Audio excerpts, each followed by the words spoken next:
What is shaking? It's Monday. You know what we like to do on Mondays. Recap what's going on in the world of football.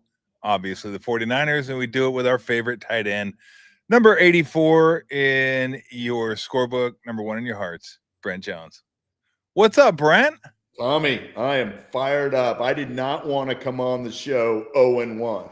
So I was sweating that one out. But, man, when Tom just made that catch, I freaking leapt off the sofa. I was so fired up because it did not look like it was going to happen. No, it didn't. In the air. And I was like, in the air was not good. It was not setting up to go well. And sucker just planted, came back, stole the ball from the DB, and I was like, young man, you just made yourself a legend in 49er lore. So it was good. Bay Area kid, I love it. So I was flying high last night, and then I freaking gave up on the Bills and went to bed. No, you didn't. No. What a freaking dumbass. Like, I freaking was pissed. Like, there's no way I got up this morning and I was like, are you kidding me? Like, what the hell? And when did you go to bed? 40 to 25? Yes. Damn. And then you woke up. How'd you find out? When you looked on your phone? You still get the paper? No paper. First thing I do is look at my phone because, of course, I'm all about stats. Of course, yes. And ironically, how about this? Lamar Jackson and Josh Allen are my 2 quarterbacks in my fantasy leagues this year. How many teams are in your league? 2? How'd you get those 2 guys? No, they're separate. They're 2 different ones. There's one family bragging rights and some cash, and then there's the big money one where it's all cash. Now, does a family one, do you put in any cash at all? Oh yeah, everybody's got to put in $100. Okay, yeah. See, that's what we did last year. We did the family one, and nobody put in any money, and you lose interest. It's like, who cares? What am I'm not risking anything. I don't stand to gain anything. Why am I interested in doing this? Yep, got to have skin in the game, baby. Got to have skin in the game. Now I'm going to ask you. That's for bragging rights. For the cash league, what's the buy-in for that bad boy? You know what? It's 1,000. So I don't go nuts. I like that. Now, winner take all? Winner take most, let us say. Okay, like 80-20, one of those type deals? Yeah. Okay. So it was good. I was getting smoked in the big money one, and I was hanging in there in the family one. In the family one, my guys collapsed in the afternoon. I was like, well, I'm going to be 0-2. And I had Josh Allen going in my $1,000 league. And then, so that I was getting smoked. And then I had Zay Flowers too. Oh my gosh. So I woke up and I'm like, what? I'm like 40 points ahead. I was getting smoked. Well, you picked up a cool 67 points between those 2 guys in the night game. How great was that? Like, wow. Never saw it coming. Wow. All right, let's get to the Niner game because there's so much to get into. But I guess my overall thought is what a great win, what a gutty win, what a greedy win, what an important win. And then for those that say, look at all the weapons Brock Purdy has. Well, that last drive, he had no weapons, and it was 6 for 6. Led him to the touchdown. I mean, the 2 throws to Pearsall were fantastic. Again, the Tonjes throw was a little like, and then we're with you. I was watching it with Bergie and Weston. We all pretty much went, oh shit, like that was like in the air is like, oh, because it wasn't like they're down 4, they're down 3. You can still kick a field goal and tie the game. But anyway, all's well that ends well. Tonjes had to be a basketball player. The way he came back for the rebound, that was amazing. But that was on so many levels just such a big victory. And then to seal it with Bosa's sack, he never touched Darnold, but he shoved the tackle right into his lap, forced the fumble, recovered it. I mean, just Man, that was snatching victory from the jaws of defeat. That was big, and hopefully that'll set a tone moving forward. It was big for sure, Tommy. And, we would have lost that game last year for sure. Yeah. Just the way that we played, but our mindset was different. What I always forget, and I mean, obviously I know, but Seattle's a brutal place to play. Mm-hmm. And their defense was much better. I was like messing with you last week, giving it the no-name defense. Like, name a guy. Like, I look at these guys, I'm like, man, they were bringing it. If that's not a top 5 or 6 defense this year, I'll be shocked because those guys were bringing it. Yeah, they're good. And obviously, Purdy was feeling some of it. Our offensive line eventually, held them off, which was good. We got rid of the ball quick on a few occasions. But, man, across the board, there's obviously things to clean up. But for week 1, I thought we played pretty damn good. All things considered. Special teams, I thought, oh my gosh, we're going to go into the first show of the year I thought the same after thing. week 1 and have to talk about special teams, which we can maybe touch on it, but we don't have to dwell on it. Yeah. So, man, all in all, I felt so good. It just shows you, like, a win versus a loss. We outplayed those guys for sure yesterday. I mean, yes. We brought it to them. That should have been a 2-touchdown game, and it wasn't. But you look at the stats, like, we beat them down. We doubled them up almost on everything. Yep. And we were staring at a loss potentially. And so that would have been a frustrating way to lose week 1 because we outplayed the heck out of those guys. Well, you look at what happened. They drove the ball down the field a couple times, got to the red zone, bogged down. But that was after they scored the touchdown. No Kittle. And then toward the end, there was no Jennings. Yep. I mean, you think about that, what Purdy was dealing with. And I give Kyle a lot of credit in that he realized he was down a lot of weapons. He must have ran that McCaffrey choice route like that 10 times. Like, hey, you go out, you go left or right, Purdy will get it to you, and we'll just keep doing this over and over and over again because that's our best option. Because Pearsall had 2 nice catches in the first quarter and then disappeared, went Casper for pretty much the entirety of the game until the last drive. We got 2 big balls, and you see the stats right there. Purdy was 6 for 6, 67 yards and a touchdown on the last drive. And then so like that was literally no weapons to speak of. And I don't want to say no weapons because I think Pearsall is good, but I don't think he's ready to be the number 1 guy. And then after that, it was Gage and Sky Moore. I don't even know who the hell was out there. I mean, it could have been anybody. They could have popped it. Oh yeah, he's out there. Cool, that's fine. Oh, yeah.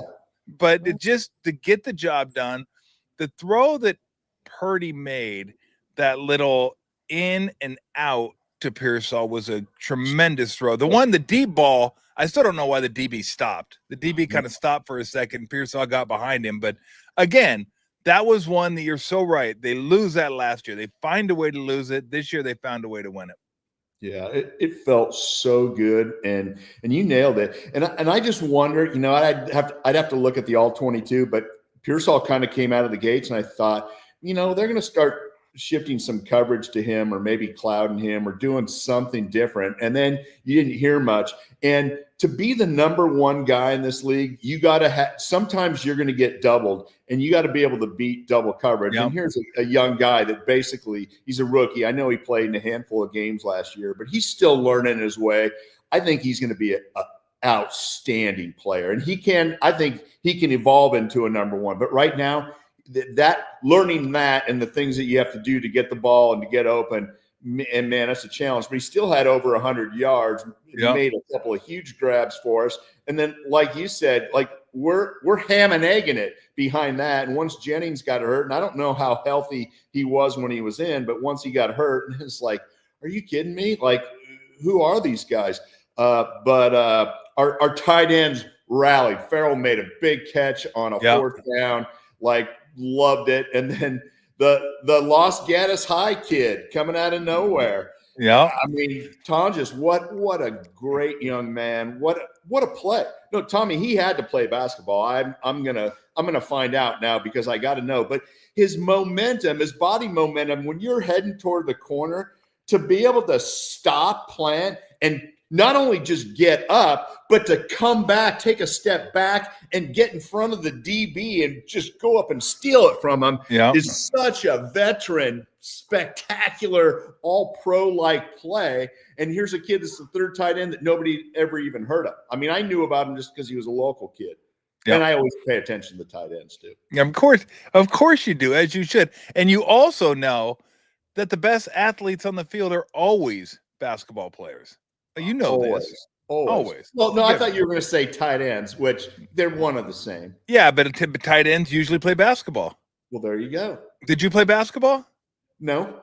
Yeah, you don't look like a basketball player. You I was don't a baseball player. Yeah, you look like one of those guys. Like football players always tell me they can play basketball, and then when I watch them play, I go, "Yeah, you play like a football player," which is to say. They play power basketball. Like everything's like running into you. Let me get as close to the hoop as possible and then maul you on the glass. And defensively, they're going to get up in your jersey. And if it's a foul, they're going to call you a put. Like, what do you want? They gave dude, it's a foul. This isn't football. It's basketball. It's like you played football, didn't you? Yeah, I knew it because all football players play that way. But Tonjes just looked. Well, how about the catch he made before that? Now there was a penalty, but they didn't accept it because the catch was a first down. But he went down, backhanded it off the turf, and rolled over and got the first down. Such a hard catch. So I was already fired up for him making that, and then making that last play. Holy smokes! And so, how hard is it? How hard is it when you're breaking in from the left side to get that right arm over enough to where you can, you get that diamond that you're trying to get for the ball to get in there? How tough is it to get that top hand over so you can like get that diamond shape and then catch it? Because that's what you got to do. You kind of got to stop it with this one and get this one over. Guys are dropping that 9 out of 10 times. Yeah. Yeah. Well, hell, Brent, a lot of guys don't even try to do that. A lot of guys try to catch it. They screw it up. Yeah. Yeah. And you have to have your hands, if you're going to do it that way, you have to have your hands exactly the right amount distance apart, or the ball just goes popping through there. Yeah. And so it's hard to do while you're on the move. It really is. Now, those were two back-to-back really. I mean, yeah. You talk about the little things. See, it's little things like that. If those balls were incomplete, you wouldn't have said, well, geez, those guys dropped the ball and cost us the game. You would never say that. So it's just spectacular that those were big catches, because those are ridiculously hard to do. And so dang impressive. And we're so excited. What we're not talking about is the elephant in the room, and that's George got hurt. Yeah, that was that, because hamstrings too. You never know how long those linger. And it's, again, I thought that had a lot to do with them struggling once they got down near the red zone. I mean, hell, he scored the touchdown first drive of the game when they got in the red zone. But it's not just his ability to catch the ball, get open, all that. It's his ability to block. And that would be a big time blow. Thank goodness they got the Saints coming up. So that, I don't want to say should be a win, but they're better than the Saints are awful.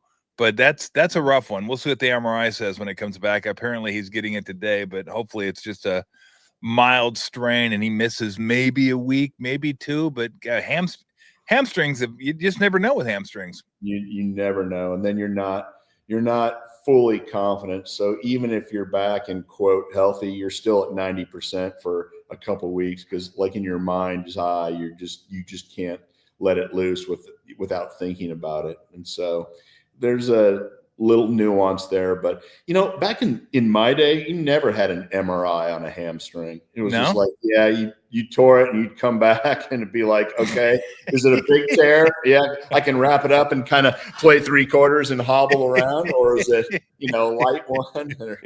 Like, oh man, it's like I wake up in the middle of the night with a nightmare that I pulled my hamstring. It's like, that's the worst.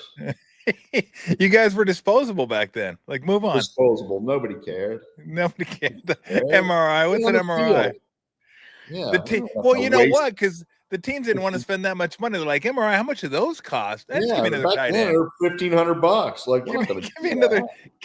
Yeah, $1,500. Good Lord.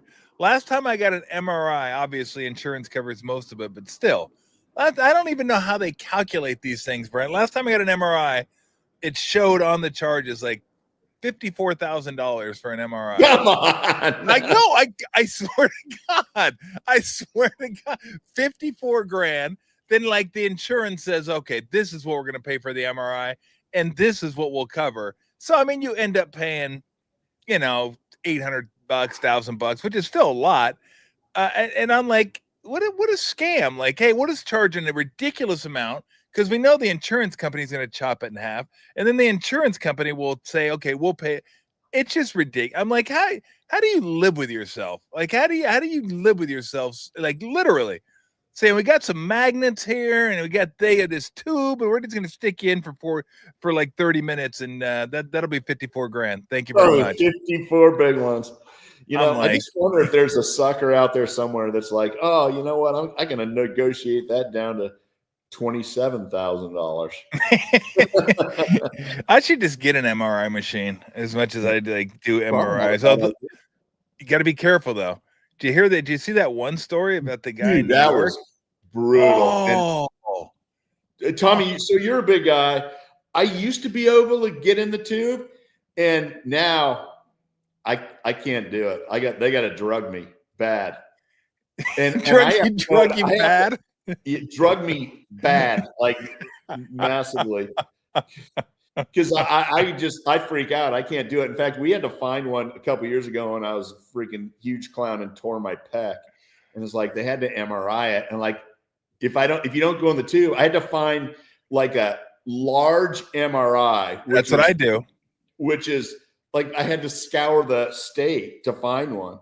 And it was brutal. And I still had to get drugged up. But yeah, no, they're no bueno. Yeah, I get it done over in Emeryville. They have a large MRI because I tried it one time, and I was like on the I was like the inside flour tortilla in a gordita, like a Taco Bell. I was just I was wrapped up like this. So they put me in. My shoulders are like this, and they wedge me in, and they go, "Okay, you ready?" And I said, "You're going to have to get me out of here. There's no way I can do this. There's no way I can do this for half an hour." Because I got in my own head. Once they put me in there and I was wedged in, all I kept thinking about is, oh, shit, what if the power goes off? Oh, and they get attacked by zombies and I'm just left in here forever. Oh, I'm going to die in here. So once I was in my own head, I was like, get me out of here. They go, you sure you don't want to give it a shot for 5? I'm like, no. Get me out of here now. So 1,000. I have the claustrophobic effect where like your face, like the top of the machine, your arms are already like this and you can't fit in. You're a couple inches taller than me, but I'm already can't get in. But the top, my nose is right there. And I'm like, what I think is, what if the dumb girl in the back presses the bed thing that goes up 3 inches and then I can't breathe. I'm suffocating in here. But that MRI story with the metal on. Oh, sucked him right in the tube and killed him. Can you imagine? And I think his girlfriend was actually laying in the tube when he walked in because he thought he heard something, walks in, and he has all these gold chains on, Mr. T kit, and then just, I mean, no, I can't even imagine how strong those what's the word I'm looking for? Magnets are. And so just shoots him into it and just oh God. I'm gonna give you a trick. I'll give you a trick. So I go to the large MRI now and they put me in. Yeah. I close my eyes before I go in. I don't open them until I get out. And Steve Kerr, who's had, I mean, he's probably had more MRIs than both of us combined with all the back problems that he's had. But he told me, he goes, I go into the MRI tube, and he goes, I visualize playing a round of golf. So I get to the tee box, I hit a drive, then I hit my wedge, I'm on the green, and I got a putt, and I read my putt and do this. He goes, I do it for 18 holes. I just try to visualize my way around the golf course. I go, yeah, that's not going to work for me because I'm going to get to the first tee. I'm going to slice it. I'm going to be pissed. I'm going to open my eyes, and then I'm going to be like mad. Lost ball. Looking for your ball in the MRI. Where the hell's my ball? But I am able to keep my eyes closed. I'm able to keep my eyes closed, because if I open them, I don't want to be like, hey, there it is right there. I feel like I need a lighter at that point, like Ryan Reynolds in Buried, where I'm just like buried alive, and I just need to see like what's around me, because these are just like, I'm cringing in my seat every time you mention any of these things. But you're going to remember me, because the next time you go on an MRI, you're going to go, Jones says the thing is right there. And so I know it's right there. Don't do that. I got to take Valium. Just it's not all the way bad. You're not all the way wipe me out. Just to the point where I don't think I'm going to be suffocated. No, I know it's right there, but now that you're trying to do that to me, I want you to think next time you go into MRI tube that everybody that's running the tube it's going to jack you up. No, they don't jack you up. They just somehow they all die at the same time, and you're just stuck in there and you can't get out. And that thing's going on forever. Clang, clang, clang, clang, clang, clang, clang, clang, clang, clang, clang. And it's like, and then someone's going to throw in some metal, stick a chain on my neck. Oh, brother. All right, back to the game. Enough about did the Niners win yesterday? Because MRIs do give me the heebie-jeebies. They give me I don't like talking about them. Yeah. Needless to say, we didn't do hammies back then. And back to hammies. Is he getting his shoulder? His was his shoulder. Yeah. Do we know what that is yet? Don't know. I think the MRIs are today, and they'll probably tell him tomorrow. I think. I'm not sure. But one thing we haven't got to, look, the offense, Purdy was spectacular. Well, before we get to the defense, Christian McCaffrey, right?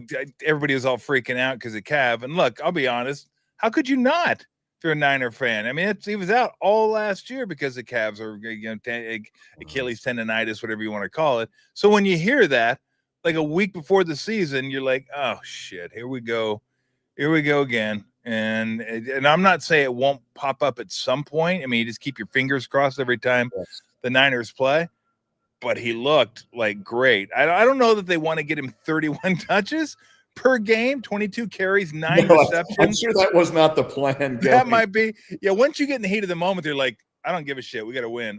It's like basketball coaches. You're like, okay, I just want to play my guy 36 minutes, 35 minutes, keep him fresh. But if it's a game you have to win and it's close, you're like, all right, let's go 40. 41. Well, you just try to win. We had guys on the team that most Niner fans don't even know who they are. So it's like, how about McCaffrey option route? Yeah, let's do that. Let's keep doing that. But I thought he looked good. Great. I know he didn't break the big runs. I kind of felt in the first half the Seattle defensive line was controlling the line of scrimmage, certainly on the runs and some of the pass rushes as well. And we came out in the second half and we started getting some push. And we didn't have that same push, especially running inside in the first half. We were getting next to nothing. A couple 3rd and 2s, we got shut down. And so we got a little dog barking. Woof, woof. Yeah. I'm loving it. Yeah, what happens? I was barking at the TV too. I thought we were just getting sound effects. What happens is the neighbor's dogs bark, and then when they bark, she's like, "Oh, you want some of this?" Yeah, I got it. But it was nice it was like I could tell just the way he was moving and catching the ball and getting around. Like he's back. We didn't have some of those massive holes in the ability to make 40 and 50-yard runs, but they're coming. I can just tell you they're coming. All right, let's get to the opposite side because I thought the one thing, and I've been saying this for a couple years now, and you know this since we've been doing the show the last couple years, is the ability to stop the run. Stop the run. Stop the run. Niners have not been able to stop the run. They've been more like a sieve than anything the last couple years, and they did a fantastic job because this is what the Seahawks do. They run the ball. They stop the run. They're really good defensively. And that's how they win football games. But they couldn't run the ball. I thought early on Charbonnet had a couple decent runs, but for the most part, they shut the run game down. The passing game didn't hurt him except for Jackson Smith and Jigba, who you might want to cover him at the end of the game. But he's really good. I get it. But that Purdy's performance and the fact that there was gritty and gutting and all that, they won. That's the headliner. But the fact that Seattle couldn't run the ball and couldn't control the ground game, that was like the second. Like that was big for me. Yeah, there was a couple plays in the first half where I thought, oh man, like Charbonnet gashed us a couple of times. I thought we have gotta, get a little bit bigger and clog those things up. But they were more anomalies as the game went on that, you know what? That defensive line, our young guys, and our linebacker, I thought Winters played his tail off. I mean, yeah, he did. He was all over the place, which is exactly what we need to do. That means your D line is doing the job. That we don't have tackles and guards getting up on our backers or the center as well. But he was moving laterally. Of course, Fred's going to always be the man, but we were getting some good movement from our defensive line, and I don't know if we said that all last year. Yeah. We really didn't. So, you know what? And I'm going to say this: Robert Saleh makes doesn't he? A huge difference. Like that defense was ready to play; they were ready to go, and we saw that last drive. I mean, they teed off on the Seahawks offensive line, and nothing better than shoving a guy into his quarterback and make him fumble. Hey, let me just jam you. Exactly. Manhandle you, shove you into the quarterback, make him fumble, and I'll recover the ball. Nice. Hello, victory. Hello, governor. And you can walk off the field. It just felt good. And yeah. The funny thing is, during the commercial breaks, I was like, okay, what are the stats? Like, it feels like we're dominating. The points, the scoreboard doesn't say it, but it feels like it, man. And I was just blown away. Time of possession, yards, and it just shows you that sometimes those statistics don't mean everything. It's really about you better score points, and you better score in the red zone. And I think your point early on is we were a different team without George Kittle in the red zone. And he's just, whether it's him blocking, whether it's him running routes, but it's also him taking two defenders, taking the eyes of the defense. They're like, hey, Niners have nobody. We better watch Kittle. And so when we don't have to account for Kittle, then all of a sudden we can play our coverage and shut everything down, tighten everything down. And that's what really was happening out there. And to Brock Purdy's point, I thought he played great. There was a couple throws that reminded me of last year. And it's when I feel like he's feeling, I've got to make a play. I don't have George in. I'm going to have to make a throw, a perfect throw it to a guy, thread the needle, do it at what have you. And then when you lost Juwan Jennings, then I was like, okay, I just don't want him to force the ball into coverage. He can make tight throws.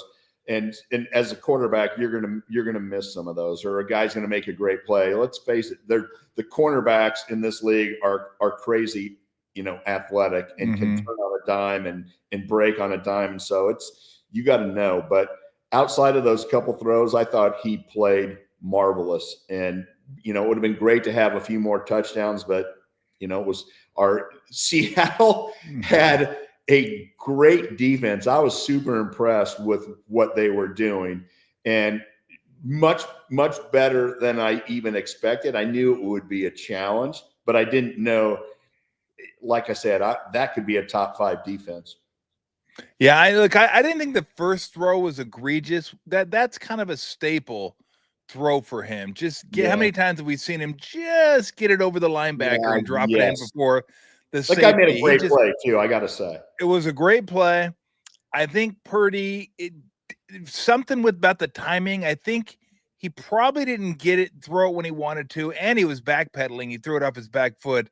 Yeah. It gave the linebacker a little bit of time to sink a little bit more, and he got it. So that one, I wasn't all that. The second one was like, bro, where are you throwing that to? Like, you got Brian Robinson in the flat. You can just throw it to him. And that was like 4 Seahawks. That was like Chuck and prayer. I was just like, God, I hope something good happens here. But you know what? We've got to give him a better pocket, because I don't think he makes those throws unless he's getting pressure and throwing off the back foot or not getting everything into it, at least for sure. But the kid's a stud, He and is. we've got to be more stout at the line of scrimmage. Quite honestly. Well, Leonard Williams is a man. That guy's a load to deal with in the interior. I mean, and look, I don't know how good the 49ers interior offensive line is anyway when it comes to pass blocking. I think it's a probably top 15 offensive line when they have Trent Williams. If they don't, it probably top 15 or 20. Yeah, slides down a little bit. But all right, let's get to the special teams was just pathetic yesterday. It really was. And it's not just Moody. How about catch a punt? How about catch a kickoff? How about no penalties on it? It was, again, just a failure from a special team standpoint. And it's funny because Kyle always says, I just want the special teams to not screw it up. And that's continually what they do is screw it up. So you absolutely would take the 15th ranked special team and just say, book it for the year. Give me 20. I even take maybe the 20th, right? But let's not be 30, 31, or 32. Or 33. And they're just it's not and that collapse on the block one. Oh.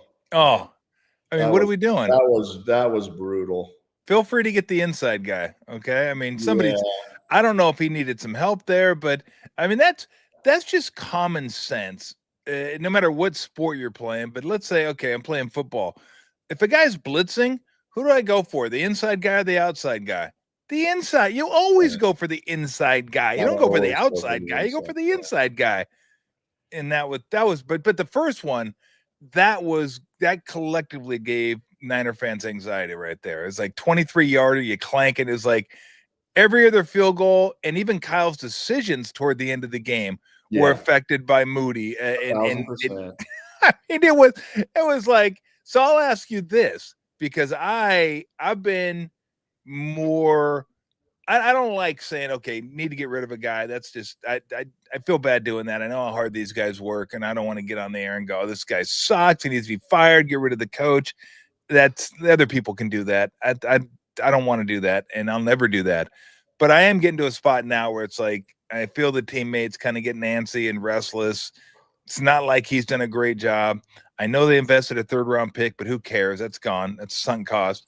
And there are other kickers out there that can do what he's doing, which is miss short field goals as well. So I don't know, like, where you at with him? Because for the first time, I'm like, if they decided to move on, that might not be the worst thing for the anxiety of the Bay Area, but maybe the Niners as well. Yeah, I can't tell you how many texts I've gotten, even from friends that aren't 49er fans, that said, what are you guys doing with your kicker? So I don't want to be the guy that comes out online and says, me neither. Old guy says 49ers got to get rid of their kicker. But I'm going to say this. I feel like he's in his own head, right? Here's the biggest challenge of professional sports.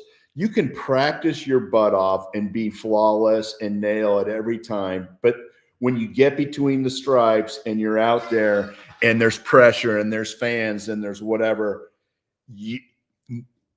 all these kickers can kick the crap out of the ball. Yeah.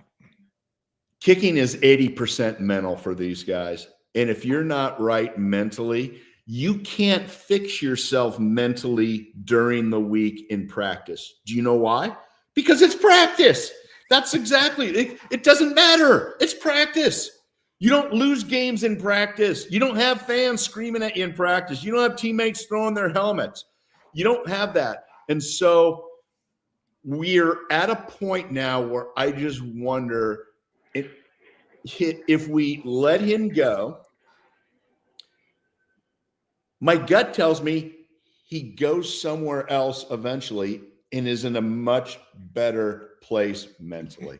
Yeah. But I feel like he's in his own head so much here. And I played with a couple guys that had great careers, but they were mentally not getting it done in San Francisco, and they'd collapse. And you don't say, hey, well, I'm going to work really hard at practice. I'm CeeDee Lamb. I cost my team the game, but I'm going to show up the next day and catch jugs passes at 8 a.m. That's great, but that doesn't put you back in a game position with pressure on the line, needing to win. So, from a kicking perspective, here's what I don't want to do. I don't want to lose another game because our kicker is not mentally there. So do I believe he has the talent? Yeah. Can he kick the heck out of the ball? Yeah. But can he put it between the uprights during a game? We don't know all the time. And so you want to be at least 80% confident in your field goal kicker, right? That he's going to make a 50-something yarder. You want to be 98% confident he's going to make an extra point, right? Like, I can see everyone misses one now and then. It's not like the old extra points. Yeah. But you don't want to put a potential playoff Super Bowl team and put them in a situation where it's almost everybody in the Bay Area is on the same page. And my guess is some of the players on the team are like, are we going to put it in the hands of our kicker again and have it happen again? So I guess it's a long-winded way of saying if I was in this situation, I would want to have another kicker at this point because we've given him the whole training camp. We gave him the whole offseason, preseason, you name it. And here we are in the first game of the season. This is the time that you're flawless. And you're certainly, hey, if it's 58 yards, that's fine. You can miss one of those.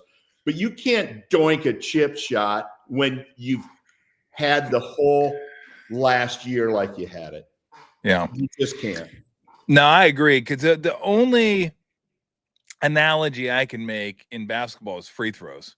Yeah. Like you miss free throws, you go to the free throw line and practice, and you like work on your form and get your rhythm down and get your routine down.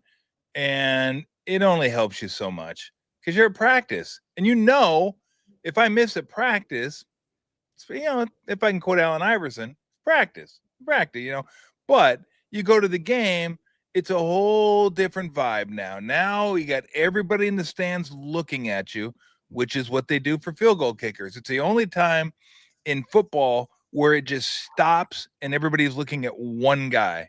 Basketball, same thing. It's a motion sport, but free throws, everybody stops and you can feel the eyeballs on you when you're not shooting the ball.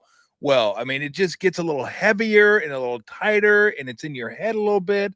Same with the kickers. It gets in their head. They know every eyeball is on them. And in Moody's case, he knows every eyeball from his teammates and his coaching staff is on him. And they're thinking, oh God, is he going to make this? Can he make? So it all adds up, man. And he needs to have a run. If he stays with the Niners, he needs to have a run of 4 good games where he's making everything. And then it becomes, okay, if you miss one now, you prove that you can make these. The only thing I could even think of is if they did, I know the Niners are big into community work and stuff. If they brought some school kids to practice and let them watch practice and let them watch Moody kick, and then they said, okay, Jake, you got a 45 yarder, and here's little Billy. He's a first grader over in Los Altos, and the Niners are his favorite team, and we're gonna take this paddle and hit him in the ass as hard as we can if you miss this field goal. There's got to be real analogy. This is awesome. I mean, you got to, and then does he have his shorts on, or does he have to pull them down? So no. We're not going that route. We'll let him keep his shorts on, but then you miss it. You're like, okay, here's little Emily, second grader. Niners her favorite team. Wearing her Kittle T-shirt or whatever, and she's like, okay, you know what, Kittle? I mean, okay, Moody, here's a 47-yarder. You got it cocked, paddle cocked. And Emily's going, oh, please, Jake, please make this. And if you miss, bam. Emily's like, oh, I hate the Niners now. Yeah, I'm a Cowboy fan. Look what you made me do. I hate you, Moody. So, I mean, that's about the only way to replicate what's going to take place during the game. The only way. You know what? I hate to say this, but he probably wants to change the scenery too, because let's face it, it's tough to have all that anxiety around your position, and you go around. You're the only guy in the Bay Area where everybody says, "Oh, our kicker's no good." I mean, everybody talks about it, right? It's a thing. And so you go through the whole offseason, maybe you do this, that, and the other thing, you correct some things, and here's week one, and you're back in the same old pile of you know what. And it's just it's hard because some fans aren't as sensitive as you and I. But he probably wants a change of scenery too. He'd probably love to be on another team, and nobody wants to be cut, but like he'd rather probably go somewhere where he's not as conspicuous, because it's brutal. And I mean, from now on, every kick he misses, I mean, it was almost already like that, but it's like people are going to say, what the hell are we doing? I mean, it's just common sense. No matter what the data behind all of it says, it's just, you almost can't go down that path, right? You almost have to make a change. Whether the new kicker's better or not, it just almost has to happen. And I hate to say that, because it's a guy trying and working hard, and he's part of our team, and he's done some good things over the couple of years, but more often than not. And let's face it, our special teams hasn't been great to support him, whether it's on the field goal team or whatever else. But yeah, it's almost past the point of no return. Yeah, and it didn't help either that he took over for Robbie Gould, who didn't miss. I mean, Robbie Gould didn't have a big leg, but inside like 52, you could just like put that on the board. He was just absolute money. Again, you're not going to get the big boomers, which seemingly everybody could. Boswell had a 60-yarder in the Meadowlands yesterday, and it looked like it could have been good from 70. Like every team has a guy that's like 55, no problem, we got this. Bang, bang, bang, bang, bang. So, but if you miss a 55-yarder, cool. You can't miss 23-yarders. You can't miss 30-yarders. I mean, that's just, I mean, that's just so deflating. You're like, I mean, you're the first one that I remember saying when I asked you about kickers, you just went, kickers. Oh man, kicker. We're talking about kickers. Like, I mean, but it's like, ouch. We drove all the way down the field, got our, I'm bleeding, my shoulders barking, and I mean, just that was a hell of a drive we put together, and now we're gonna miss a 23-yard field goal. It's like, oh, god damn it, unbelievable. It's brutal. It's funny you mentioned Robbie Gould. Like, I'm thinking of starting to GoFundMe for him. GoFundMe for Robbie Gould. We'll contribute. Oh, who's in for a Robbie Gould GoFundMe? Man. I mean, like, he couldn't even kick a 50-yarder. He just walked off into retirement. Nobody he had like an asking price, and nobody would pay him. It's like, are you kidding me? Like, the kicker's the only position that everybody expects you to be 100% perfect all the time. And if you miss one, everyone goes, oh, that's ridiculous. But he was ridiculously consistent and as good as we had for so long. It's like, I wonder if he's working out. I don't know. Where's Nedney? Where's Joe the Toe? Joe the Toe in here. Oh man. All right, let's I look, we're of the same mind, because I think it's different when you're former athletes as opposed to just fans. And I'm not saying either is wrong. Fans feel a certain way, but athletes know how hard it is to, like, get yourself mentally and physically prepared to play. You never want to advocate for somebody like just being cut, being whacked, because like, this is their job. They have families and all that stuff. But it does come a time and a point where you're like, maybe it'd be best for both parties to move on. All right, let's take sensitive ruthlessness is what we have. Sensitive. I love it. Sensitive ruthlessness. Say sensitivity. I hope you keep your job. Ruthlessness. Paddle the ass of those kids. Okay, make those field goals. We need to get you. We need to get you coming around. Jake missed again. little Samantha get down, bam. All right, I'm just going to give you. What are your thoughts on Jalen Carter being dumb enough to spit on Dak Prescott right in front of the My ref? gosh. Why? I mean, what Dak the heck? baited the hell out of him. I mean, I didn't know Dak was that strategic, but if that was his plan, it worked like a charm. But yeah, like, and I had people like, well, Dak spit on the ground and said something to him, and I'm like, why was Jalen Carter walking over toward their huddle in the first place? Exactly. Like, why? Exactly. And he was looking to do something. Do you not think spitting on a guy is going to get you tossed, even if it's with the breathing? ref right there? Like, What just the heck? looking at you. I mean, we the other thing the NFL needs to do, they need to nip these things in the bud. That needs to be like a 2-game suspension and $100,000 fine, because finding these guys, the NFL finds these guys making 30, 40, 50 million dollars a year, the same amount as they fined back when I played, when you made 1/100th that amount. It's like, make the fines freaking hurt. Make it $100,000 fine. Make it a $250,000 fine. You know what? Let's just change some of the behavior, because that's just wrong. It's just across the board. Like, there's no reason to do that. No, it's ridiculous. I laughed. I was kind of fired up at the officials when the guy popped Travis Kelce the other night. Now, I know Kelce is probably annoying and chirping in the guy's ear, but man, that buckled him. I mean, that was a real shot to the face, and it was open hand. And they said, well, if it was a closed fist, I'm like, you idiots! It doesn't matter. You're hitting a helmet and a face mask. If you can break your hand if you have a closed fist, but if you're smart, you go open handed, jam it up in there, and you're not going to break your hand. But it was a buckle, and I'm like, that guy's gone. And Dan was like, well, they're not throwing him out. I'm like, no, he's got to be gone. Like, that was a punch to the face. And then the NFL always comes up with some stupid thing that doesn't make sense relative to their rules, like the open or the closed fist versus open hand. It's like, you're not touching his head or his nose or his face. It doesn't matter. Like, it was so stupid. But and then that guy ended up making the key play. He did. To bat the ball down or to tip the ball at the line of scrimmage, like a couple times. Yeah, it's like, man, it's still too early in the season to completely jump on referees. But the other thing is, here we go.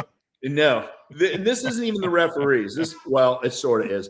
But the league's so proud now of their virtual or their artificial intelligence first down marker, or whatever the thing is. Yep. We're all proud about that. Like, oh, it can show you whether it's a first down or not. Like, well, that's not rocket science. That's not the problem. It's where these idiots spot the ball. Like, how many times have you guys seen the guy, hey, that's a good spot, that's a horrible spot? Well, yeah, that's either way, it's an incorrect spot. Can we have something electronic on the ball or embedded that says this is where the front of the ball was? I don't are you telling me like there's this much of the chain? Is that a first down or not? It's like, that's not what we need the technology for. We need it to figure out where to spot the ball. These bozos can't figure out so many times.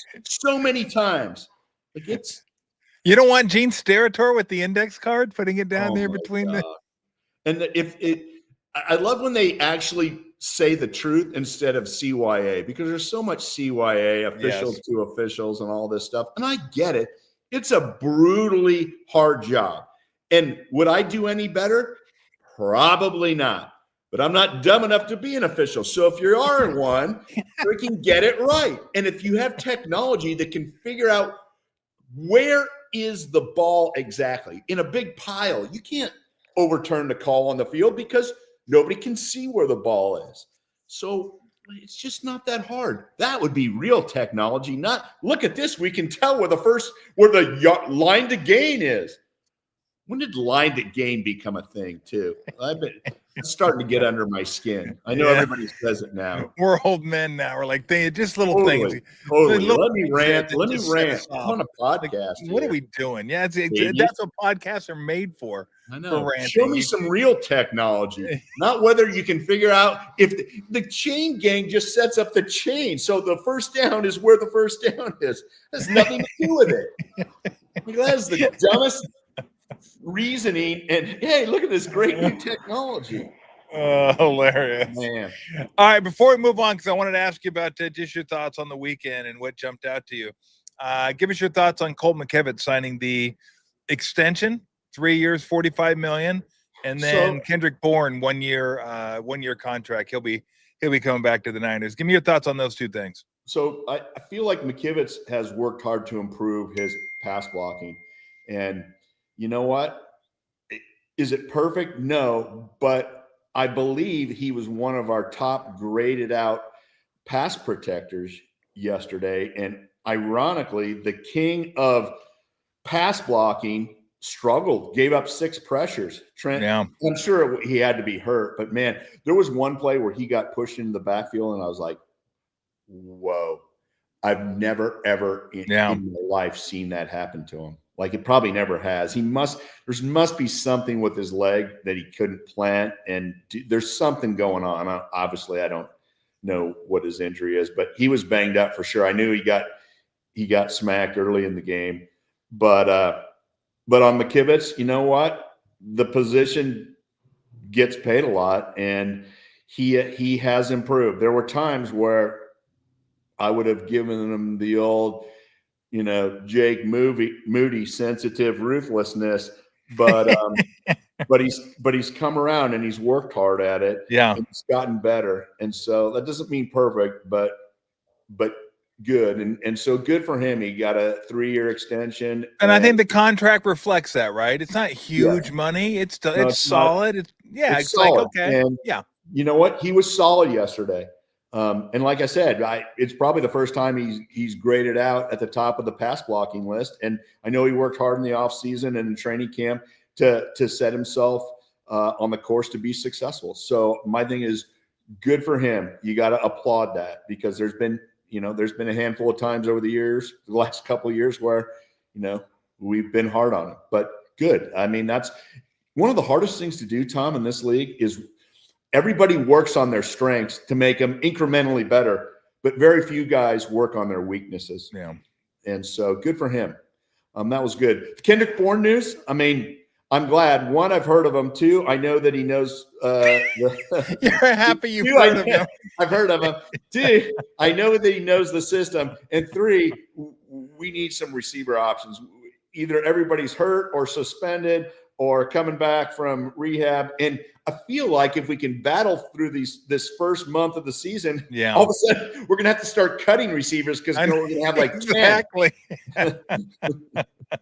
But right now, I'll take it. The more the merrier. Guys I've actually heard of that I know can play, that can run some routes and make plays. Welcome back, Kendrick. Yeah, at one point, once IU gets back. Now, this is if everybody's healthy until that point, which you never know. But they could have Pearsall, IU, Jennings, Bourne, Robinson, Cowings. I mean, they could have a plethora. That would be a nice problem to have for a change. What a great word. Plethora. A plethora. Yes, we would.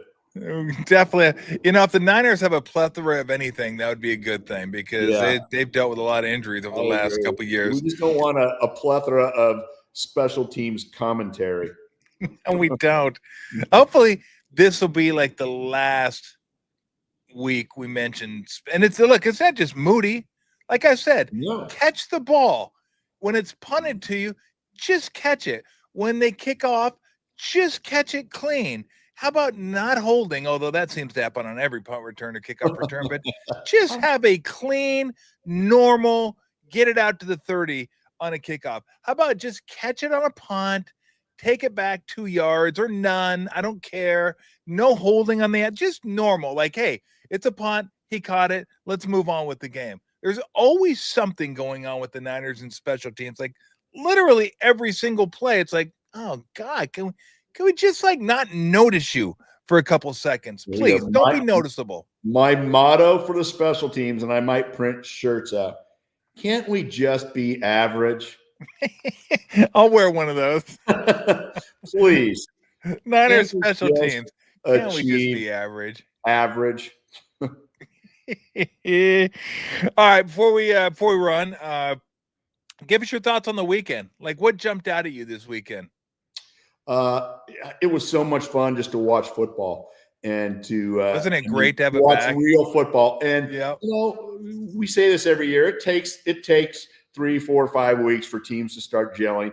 But you obviously see some mistakes early on, but you see some big plays. And so I thought it was fun. The game in Brazil, I'd rather have real sideline people. Yeah. And watching YouTube TV, I feel you don't like the sideline reporter. What was his name? D's Nuts or something? I don't even know what it was. Like I mean, these guys have 6 million followers. It's a whole new world out there. Like, I don't know what's going on. I'm just like, okay, whatever. You did do your thing, but it felt old, and it was done like all these like silly. Hey, the Chiefs totally fan old. The Chargers fan, and we're going to do this and shoot you out of a cannon and cheer and pretend like you're excited. It's like dumbed down football for the lowest common denominator. But what really like freaks me out is when there's silence during commercials, and they'll show the field. Like I saw this one in college games, and maybe they didn't have commercial buy-ins for during the game. But there's also like the moments of Zen, like when they show like the mountains or the stream and there's total quietness. Like I'd rather have an annoying commercial because it's just dead silence. I'd rather be at the stadium and hear the sideline or hear the fans or do something. But of course, that has nothing to do with football. But it's just my my YouTube Brazil input. It's wild to think that that Patrick Mahomes has less known receivers than the 49ers do, but he does. So that was kind of interesting. What did I think? How about the things that stood out were all the historically crappy teams that played well in week one, and how Daniel Jones and the Colts like lighting it up. Like, what the heck? Oh my God. Look, they got Saleh back here. They might be able to get McDaniels back in a few weeks. So the season's starting for the Dolphins because I was amused and enjoyed watching Aaron Rodgers and the Steelers. That was kind of a cool game. That was a fun game. Highest scoring game of the weekend. Well, until Sunday Night Football happened. That if I didn't see it, it didn't happen. And so second half didn't happen. Yeah. Or at least I can't believe you went to sleep on that. Like, what an incredible game. I can't believe I went to sleep, and I can't believe your playoff pick, the Falcons. Like when Bijan Robinson had that 50-yard touchdown right out of the gate, I'm like, holy cow, these guys are going to be pretty good. And then they pretty much sucked from that point. Cool. How many field goals did Koo make last year that were like big? I can't believe he missed that. I can't believe he missed. Let's switch kickers. Koo to the Bay and Moody to Atlanta. I bet they might make that trade, and we'd probably make that trade. Oh, we'd make it in a heartbeat. I don't think they would. Not these quite guys yet. Out of their current cities, and let's just give them a new chance at life. But yeah, let me ask you, go ahead. Were you I was not a Baker Mayfield guy early on in his career. I flipped it. I'm 180 degrees. I'm a Baker Mayfield guy now. I think he's tough. I think he's a leader. I think guys follow him. Like, he doesn't feel like he's trying to build his brand like he did when he was. That's what it felt like when he was a rookie. Feels like he's just a quarterback now, and I like a pretty good quarterback too. Didn't have a great game yesterday, but he seems like a leader that guys follow. And I don't know what your thoughts were on him, but I've turned around on Baker Mayfield. So I was kind of rooting for him because I thought his commercials were funny, and that goes against my grain because, like, I don't want young guys having been in 20 different commercials because you're not, no matter what anybody says, you're not focused 100% on learning the quarterback position. So that was kind of a dichotomy for me. But he seemed like a decent guy. So, but you're in Cleveland, and when you're in Cleveland, you lose. That's just the way it is. And so when they got rid of him, I was like, okay, you know what? Maybe he'll bounce back. And you got to kind of swallow your pride, humble yourself, and get better, and work on your weaknesses. Man, a lot of guys, it's just they don't want to do that. But man, he jumped into knowing defenses, being quicker in his processing. And he's a guy, and I think he was at Oklahoma too. He's a guy that everybody rallies around because he's in there hanging with the linemen and he's hanging with all the guys. I mean, if you're a team guy, and there's rarely that nowadays, is my guess, especially at the quarterback position. But he absolutely, like, his guys will play for him and rally for him. And he's turned in kind of, instead of a spoiled first rounder doing too many commercials, he's a blood and guts quarterback that actually really plays the game pretty darn well. And they didn't light it up yesterday. But he had some good plays. And so I'm kind of a Baker Mayfield guy too, which it's weird how you like some guys, you don't like other guys, you've never met them. Like you have no idea. It's kind of weird. You just kind of are on their kind of, what's their persona. So I'm going to tell you a guy that I'm sure I like him personally, but I do not want him playing quarterback anymore in the National Football League. Uh-oh. You ready? Yep. Russell Wilson. Get him out. Get him out. Like, we've had enough. He's done enough. Hey, you've achieved a lot. Russell, I'm sure you're a good guy, but into the fourth quarter, you have like 60 yards passing, you're like 14 for 20, but you're throwing 2-yard passes every time, taking zero risk, not trying to throw the ball down the field. You got Malik Neighbors, who's freaking blowing up on the sideline week one. Yeah, it's on a fantasy team, by the way. Yeah. Let's go. Like, let's face it. Whether the Giants aren't world beaters this year, or defense is pretty good, Jackson Dart was your pick. Like, freaking throw him in there. He had a good preseason. Yeah, he's going to make some mistakes, but I'd rather have him that than I could go do what Russell Wilson does, drop back and throw the ball 2 yards and get out of the way and not get hit.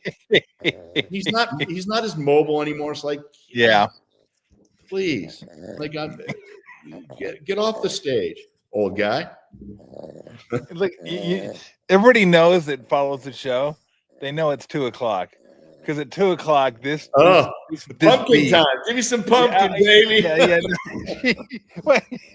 She's like 2:00. Don't feed me. All right, let me ask you this, because I'm not like, I don't want to overreact. And I was going to ask you about Russell Wilson, but I don't want to overreact week one. But there's something after week 2, you start thinking, okay, let's start looking at this a little closer.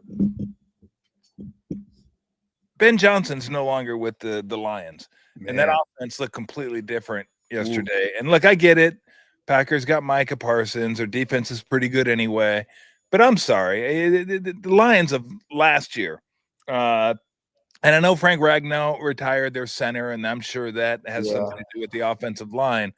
But there wasn't a defense good enough to just completely stifle that offense last year. That offense was just clicking, boom, boom, boom. And again, I don't want to overreact to 1 week, but it's something I'll keep an eye on now to see how that offense progresses. But they did not look good. Gibbs had 10 catches for 31 yards. No one in the history of the NFL has had that many catches with that type of production. I mean, it's just unbelievable, like 3 yards of reception. But what do you think? I mean, what do you think of them moving forward without Ben Johnson? So the Ragnow thing hurt him a lot. Yep. Ben Johnson thing definitely hurts, but it's not like they didn't have the offense, structured. It's not like they forgot it. So I don't think they changed it. The guy that came in is learning Ben Johnson's offense, but it's different when you're calling plays on game day and your team's confidence in you. And I'm sure there's some flow and some things that just about the way that things come together that they haven't hit on all cylinders. And that's why you used to play in preseason games. They haven't, and it looked like it. And so it bears watching. Week 5 is is kind of the time where I'm stepping back and saying, okay, these are real concerns now, because if by week 5 you're still having these same issues, then all of a sudden, it's time to be worried, be seriously worried. But yeah, it's an anomaly early on, and you can even lose a couple games and not look good. But man, they did not look good at all. And to be honest, I'm not sure the Rams looked like they were world beaters either. Like I was psyched for them to lose the game. And a kid from Monte Vista. Landman. Landman. Yeah, Landman. Jake, how about that punch? That punch was legit. Or Nate Landman. Yeah. Landman. Yeah. That punch was incredible. That right hook. Holy bam. Crap. I was pissed, and then I realized he was a Bay Area, the Monte Vista kid, and I was like, all right, I'll let it slide. You got to give it up. Got to give it up. Bergie told me that 100 times during the game. That's my guy. I was like, I know. He went to. That's my guy. That's my guy. Ertz caught a touchdown. That's my guy. He did. That is your guy. Although Bergie's going to fight you on that one. I got a question for Bergie. Why did he call me and pull me out of non-coaching retirement to come in and coach one guy that was on the JV team? I don't know. And where did that guy end up? He ended up with the Stanford Cardinal. There you go. Because who called Jim Harbaugh? I'm gonna guess. Let me guess. Brent Jones. There you go. But I will say, I coached Zach for a year, and then I had to go back to work, and Bergie had him his senior year too. So no, Bergie's a stud. I love Bergie, but I'm taking as much credit there as I treated Zach. I treated him like he was my son, and I was freaking hard on him. In fact, I was ruthless on him. But to his credit, he listened and did everything I asked of him. And I told him, you have no idea. I'm sure I've told you the story. When I first met him, he said he wanted to be a basketball player. And I said, that's the last thing the world needs is another 6'6" white guy that thinks he can play basketball. Seriously, I was enraged. I said, dude, your new goal is you're going to be in the NFL. And he was. And boom. And he'll tell you to this day, I said that. And here you, yeah, well, I was on the JV team last year, and my new coach is. Okay, who is over the last 15 years? Yeah, let's go 15 years. Who is tight end university? Stanford or Iowa? Wow. Okay, because so Iowa. Now, if I went way back, way back, which I'm not going to do, go Dallas Clark. But I'm not going to go Dallas Clark because that was like 30 years ago. So they have Laporta, Kittle, Hawkinson, Fant. Yeah. And I want to say they have one other, but that's pretty high end. That's so pretty Stanford high end. Has Zach, Hooper. Yeah. Fleener. Yeah. Rulin. Toilolo. What about Schultz. Schultz, who's still playing.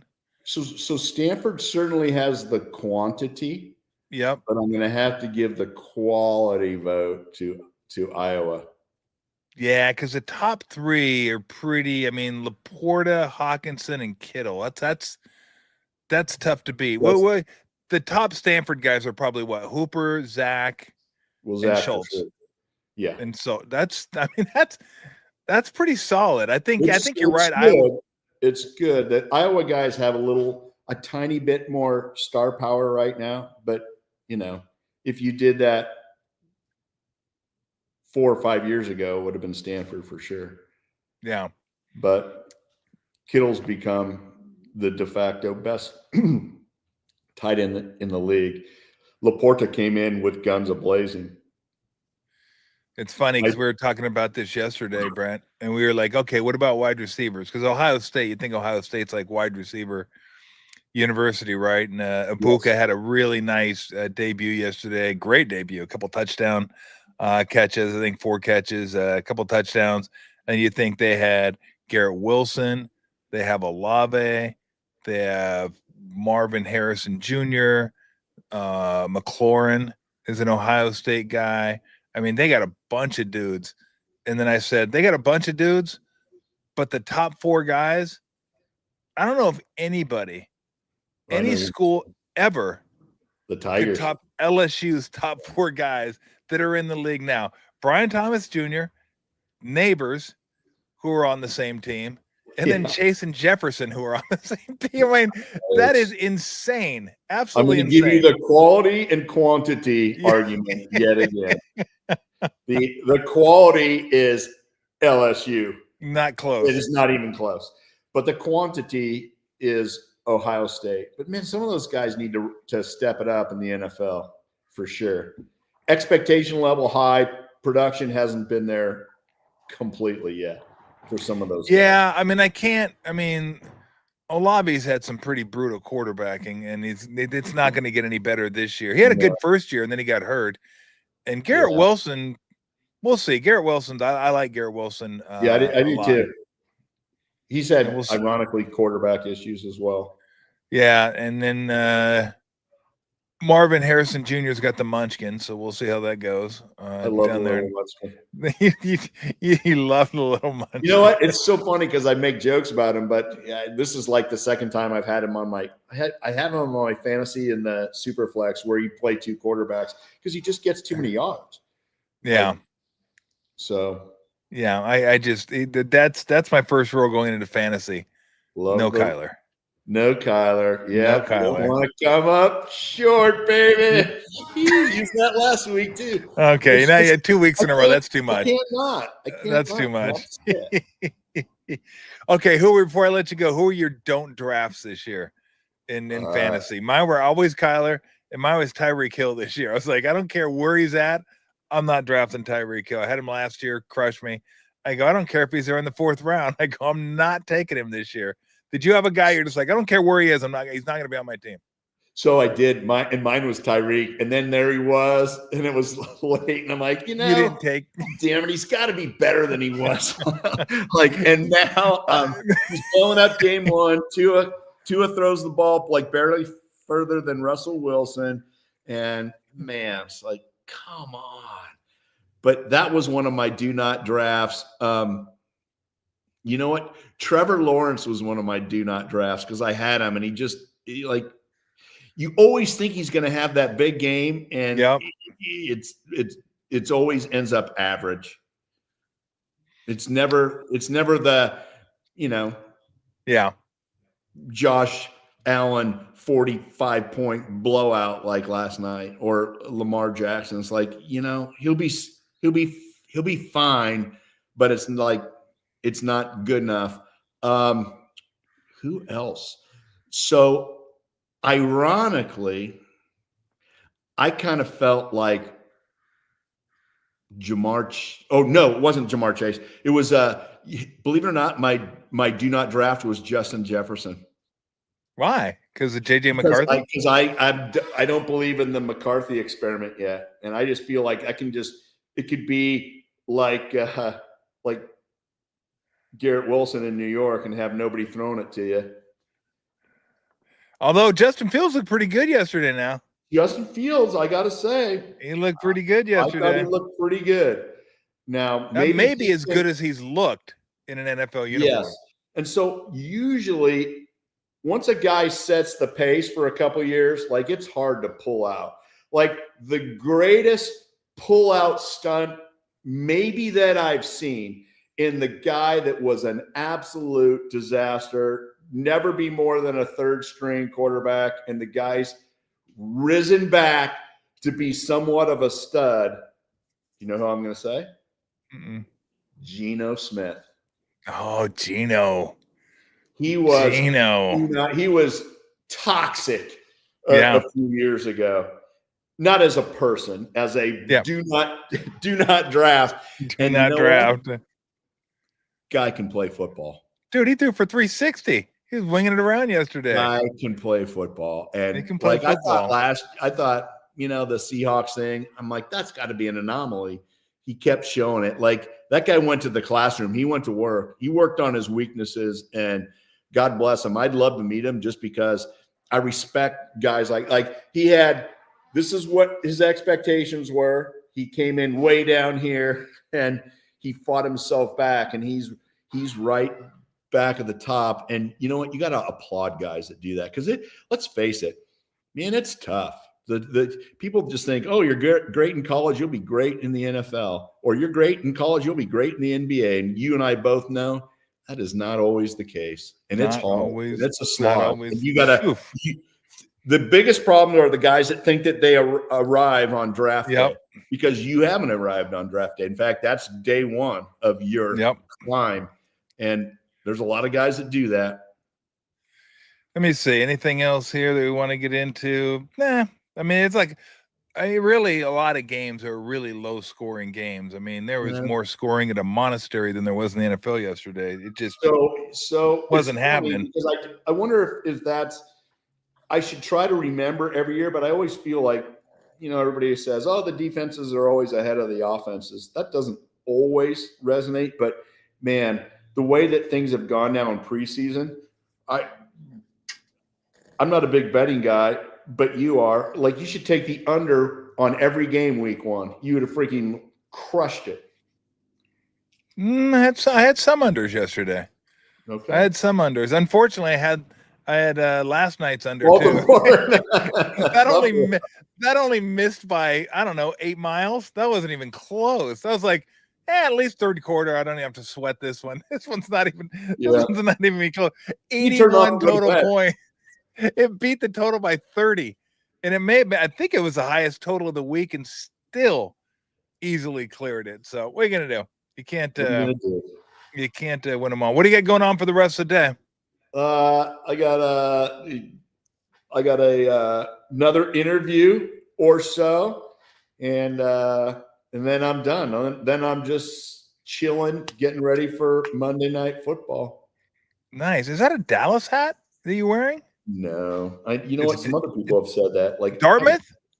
It's the Dragons, the South Lake Carroll #1 ranked high school football team in Texas, I believe. Do you have any affiliation with that school? I do. Well, my grandsons potentially would go there, but I am friends with the head coach, who's like he might. You talk about the most important guy in the town. Like, it is not any politician. It's not anything. It's the high school football coach. He's a great dude. So is he? I'm guessing the stadium's pretty. I'm going to call it a stadium because I've seen high school. Oh, it is. Riley Dodge is the head coach, and he almost won it with a bunch of juniors last year, and they almost are all returning. And in fact, one of their receivers just accepted an offer for Ohio State, and I got to say, they run a pro-style offense, and it's a blast. The stadium is like, I want to say it's like 18,000. Maybe it's a little more, a little less. But that's incredible. Texas high school football is real. It's awesome. So if I go around town like with this hat, people probably think I'm a coach. So everybody kind of stays out of my way.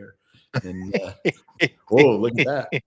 Hey, maybe if you keep sucking up to him, you can get like a reduction in the tuition fee that you pay going to that school. Because I'm guessing it's not a public school. No, it's a public school. Is it really? Oh, yeah. You're good then. Boom. Yeah. So you know who, ironically, my grandsons go to the private Christian school. You know who the head coach there is? They won it last year. Who? Jason Witten's the head coach. No. Yes. Wow. How about and they that? won it in their division last year. They were legit. I went and saw them play. Holy smokes. I think he's going to only stay another year or two. But you watch, he'll take a college job is my guess. And, the word on the street last year was Jerry Jones was going to hire him. But it would have been it's a Jerry move for sure. But it was just too far removed. But you watch, you go coach in college for a couple of years, and if Jerry's still alive by then, Witten could be the Cowboys coach. Now did you when you were growing up, were you a private school kid or a public school kid? No, I was a public school kid for sure. Attaboy. Yeah. Attaboy. Yeah, are the grandkids going private? They're in private right now. Right now, but they're 5 and 7. Know. Dude, I'm going to send you pay you pampered. You got to get them out there in the real world, public school. Let's go. No, they're tough as nails. Let me tell you, their parents are tougher than me. But I'm going to send you a clip of my 7-year-old grandson catching a pass. This is great. I haven't told you this.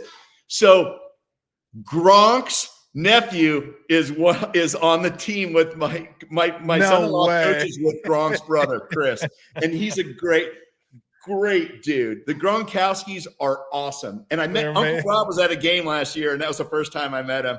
And so Gronkowski to my grandson for like the most ridiculous catch you'll see a 7-year-old make. I'm going to send you the send me the clip.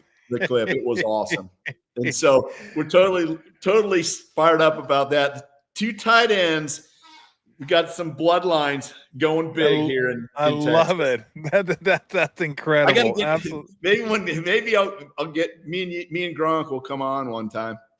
You kidding me? That would blow up the whole. Oh, you kidding me? And I it's funny because he's one guy that I've always wanted to talk to. I mean, just because he seems fun as hell, but he's a Bear Downer. He's an Arizona guy, which is unbelievable. How do you not have that connection? I don't have that connection. I don't know why I don't have that connection, but I guess once you go to the Patriots, you're like shut off from the world. No, that is true. You're like Rapunzel up in the tower. Bill keeps a close eye on everybody. So no, dude, if you guys were to come on, that'd be amazing. Anyway, 2 favorite tight ends of all time. It could be a reach. It could be like I'm green flying him. Like, hey, Gronk. Green flying. You know who taught me that term? Who? Kipe. Did he really? That's a green fly. And then I remember right after I met Dwayne and we were driving we drive carpool with our kids, so I see him every day. And he talked to me about green fly. I probably said green fly like 100 times a day for like 2 years. And then I kind of give everybody the definition that doesn't know. It's just like a total hanger on, like a green fly. You know how they're always around, you swat them away and they're right there in your face. So it's like a kind of a fan or kind of a friend that's just like all over you, just won't let you breathe, kind of like in your face all the time. Hey, there's my guy. You're always, you see a green fly, you're turning and going the other way. So I didn't want Gronk to think I'm a green fly, but that's a baseball term. It is a baseball term. Oh man. Yeah. You've met him one time and all of a sudden you're like offering up. Oh yeah. Well, come on. It'll be amazing. Dude, so I'm going to tell you, this is embarrassing. So, and you'll laugh. So when you have grandkids, everyone's like, what's your grandpa name? And I'm like, well, there's like a million out there. Right. So I said, my grandpa, I had 2 amazing sets of grandparents and I spent a lot of time with them growing up. My one grandpa was Grandpa Champ. And he was 5'8", 135 pounds. But my dad and the other son-in-laws, he'd always say, oh, I could beat the crap out of you guys. You name it, anytime, any sport, and tennis, football. And so they started calling him the champ, like kind of as a joke. Well, I grew up and that was Grandpa Champ. So Dana said, you should be Grandpa Champ. And I'm like, yeah, but I don't want people to think I'm calling it because, I won Super Bowls like Grandpa Champ. So I figured, she's like, who's going to know? It's just a family thing. And I'm like, okay. So my grandsons call me Champ, all the time. They barely know my name. Well, they know Brent Jones. They'll go, hey, Champ. So, hey, Champ. So you think about it. So I'm in town and now, Courtney and Rachel only live 10 minutes away and all their friends are at all the games. Well, they call me Champ. And I'm like, okay, no. Wow, this is brutal. Don't call me Champ. But Champ. They do. Now, Chris Gronkowski introduces me to Rob and he's like, hey, here's you got to meet Corbin's granddad. And he played in the NFL. It's Champ. because Chris probably doesn't know my name. And so I'm thinking, oh my gosh, Gronkowski thinks I named myself champ. Like he's got, I think, another Super Bowl ring more than me. And so literally, he was like, great meeting you, champ. And I'm thinking to myself, son of a bee. The sucker thinks I'm running around calling myself champ. Like, yeah, I'm the champ. Isn't that great? So I can hardly wait till he comes back to freaking, okay, I see you guys throwing champ up on there. Now it's almost like, oh, please don't call me that. So I got to see Rob and say, dude, I promise you, this is why. Like my wife, like said, you should be Grandpa Champ. You know, your little grandsons, and now they're playing football and they're like beasts. They're obsessed with football, and all the, you know, the wives are calling you champ. Everybody in town is like calling you champ. And you're like, God, do people think that I named myself champ? Oh, you know, it's going to be great. I mean, I don't know if it'll ever happen, but if Joe or Randy or Harris Martin come visit you, Steve, and you got to go to a football game and everybody's calling you champ, dude, you are never going to live that one down. Never. Ever. Like, that'll be incredible. Yeah. They'll be looking at you like, I had to get it out there to you. You can feel like the anxiety. I had to throw it out there. A champ. That's amazing. Brutal. It's awesome. And I love it when my grandsons call me because they don't know anything. Yeah, you love it inside. Like when your grandkids are calling you into, you don't love it at the football field and everybody's going, see you, champ. No, yeah. Hey. Oh, yeah, I'll wear my rings to the game. Oh my gosh. I mean, champ is like the kid that comes to the football game, right? That has like, I don't know, like scoliosis or something, right? He's like, you know, you got something. He's always wanted to play football, but he needed a bone marrow transplant or something, and he couldn't play. And they take him to the football game, and everybody's like, "Hey, champ, what's going on?" And he kind of feels like he's part of the team, and he's like waving to everybody, like, "Hey, champ." That's you. That's you. That is me. You're champ. I just don't want Gronk to think I call myself champ. Well, thank you for the imagery, because that is amazing. I knew that you would appreciate it. Oh, I'll carry that with me all day. I'll be like, champ. It's a good one. Now I got to find somebody I need to find a champ of my own. Maybe I'll do it to one of my sons or whatever. What's up, champ? Grandpa champ. Grandpa champ. Oh man. All right, brother. I will let you run. Okay. Always appreciate it. Tell Dana and the kids and grandkids and daughters and everyone. Just tell them all I said hi. It's a free for all.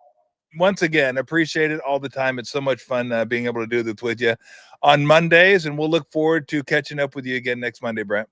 I'm looking forward to it. Hopefully we won't be moody next Monday. Thank you, champ. You got it. See you, brother. See you, Brent. Oh man. All right. That was an amazing story. You're just rolling around the stadium. What's up, champ? See you, champ. Good to see you. Oh man, that is good stuff. All right, we're gonna get out of here. Lou's like, bro, you serious? We're like going on 2:30 now. You're killing me. So anyway, it's time to feed Lou. Thank you for joining us. Like, subscribe if you're so inclined. I would appreciate it. And what else?